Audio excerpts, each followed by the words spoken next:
ఈటెల రాజేందర్ గారు బీసీలకు ద్రోహం తలపెట్టేలా మారొద్దని నేను హితవు పలుకుతా ఉన్నాను. రాష్ట్ర ప్రభుత్వం, రేవంత్ రెడ్డి గారి ప్రభుత్వం దేశంలో ఏ రాష్ట్రంలో 75 ఏళ్ల నుంచి స్వాతంత్రం వచ్చిన నాటి నుంచి ఏ రాష్ట్రంలో చేయలేని విధంగా స్థానిక సంస్థల్లో 42% అసెంబ్లీలో ఆమోదం చేసి, కులగణన చేసి, కేబినెట్ తీర్మానం చేసి, ఒక డెడికేషన్ కమిషన్ వేసి, ఒక చట్టబద్దంగా, రాజ్యాంగబద్దంగా అత్యంత చిత్తశుద్దితో ఈ రాష్ట్ర ప్రభుత్వం బీసీలకు 42% స్థానిక సంస్థల్లో ఏర్పాటు చేయాలనే ఆలోచనతో ముందుకొచ్చినటువంటి బిల్లును ఇవాళ కోర్టుల ద్వారా, ఇవాళ గవర్నర్ల ద్వారా, కనీసం రాష్ట్రపతిని కూడా కలిసే అవకాశం కూడా బీజేపీ కేంద్ర ప్రభుత్వం ఇవ్వలేదంటే బీసీల మీద ఎంత కక్ష సాధింపు చర్యలకు పాల్పడుతుందనే విషయాన్ని ఈరోజు మన కళ్ళకు కన్నట్టు కనబడతా ఉంది. కాబట్టి నేను అంటా ఉన్నాను, ఈటెల రాజేందర్ గారు, మీకు నిజంగా బీసీల మీద చిత్తశుద్ది ఉంటే బీజేపీ కేంద్ర ప్రభుత్వాన్ని మోడీని నిలదీసే దమ్ము నీకుందా అనేది నేను సవాల్ ఇస్తా ఉన్నాను. ఒకవైపు రాష్ట్ర ప్రభుత్వం 9 జీవో ద్వారా ఎన్నికలకు సిద్దమవుతున్నటువంటి తరుణంలో ఈసీ ఒకవైపు నోటిఫికేషన్ ఇస్తే మీరెవరు ఖర్చు పెట్టుకోవద్దు, ఇది అయ్యేది కాదు, పోయేది కాదని అవహేళనగా, వెకిలిగా మాట్లాడినటువంటి ఈటెల రాజేందర్ గారు, మీకు నిజంగా చిత్తశుద్ది ఉంటే రాజీనామా చేసి బీజేపీ మోడీ మెడలు ఉంచే దమ్ము నీకుందా అనేది కూడా ఈటెల రాజేందర్ గారికి నేను సవాల్ ఇస్తా ఉన్నాను.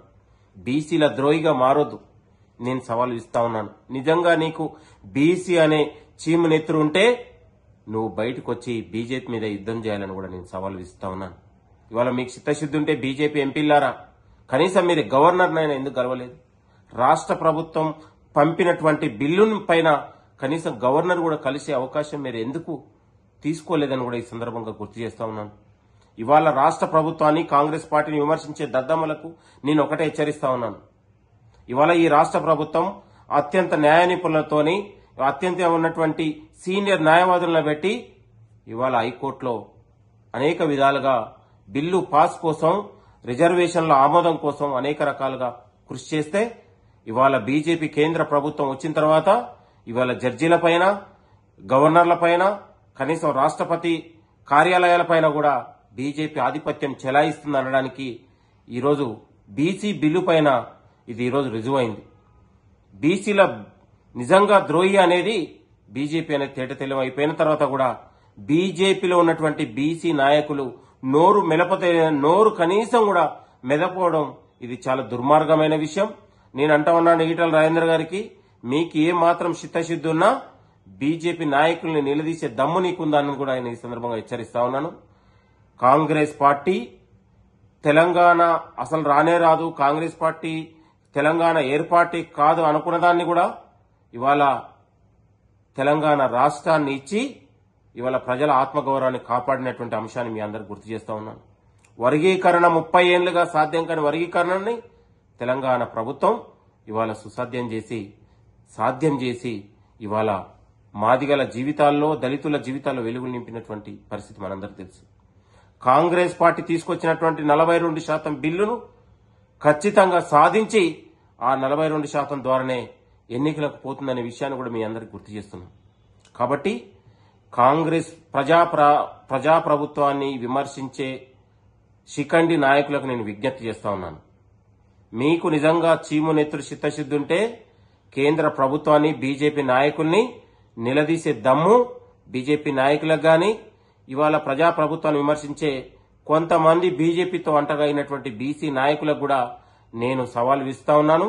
మీరు ఈ యొక్క గొప్ప కార్యంలో, బీసీలకు తీసుకొచ్చినటువంటి ఈ అంశంలో తెలంగాణలో రాజకీయాలకు అతీతంగా అందరూ కూడా కలిసి రావాలని, ఈ 42% మనందరం కూడా చట్టబద్దంగా, రాజ్యాంగబద్దంగా సాధించుకునేంత వరకు ఇలా రాజకీయ బేజాలకు పోకుండా మీరందరూ కూడా కలిసి రావాలని కోరుతా ఉన్నాను.